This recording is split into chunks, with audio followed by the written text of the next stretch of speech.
ملګرو دا په دې سیټ چې کوم دا پټو تاسو وینئ نه فرمان کسکر صاحب چې کوم دی هغه ګرفتار شوی دی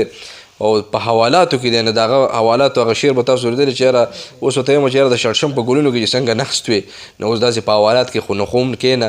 او چې کوم دی بد کارونه دې کول نو خامخا به په حوالات کې خو نخو کښېنې او غلط کار یې چېرته کړی دی مطلب دا دی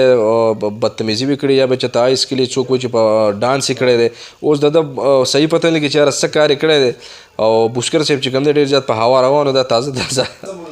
نو ملګرو داسې د پنې ویډیو یاره کېدای شي دا خو د ژوند سره تړلې خبرې دي کله حوالات ته به څوک ځي تاڼې ته به ځي چې غلط کار کوي یا داسې د غلطو خلکو سره ګرځي نشې کې بدګان چیړي یا مختلف قسم د مور پلار نافرماني یعنې که زیاتتر ماشومان داسې وي چې یاره هغه د مور پلار نه مني نو بیا خو پلار په خپله باندې راشه بس مطلب دا دی دا تاڼې له ورکړه یا جیل ته ورکړه چې یاره یو څو ورځې به تې دمم شو او دی به خلک چې یاره لږ سبق په واخلي لږ حاصل به شي مطلب دا دی نو برابر به شي او بیا به غلط قدمونه یا غلط کار به نه کوي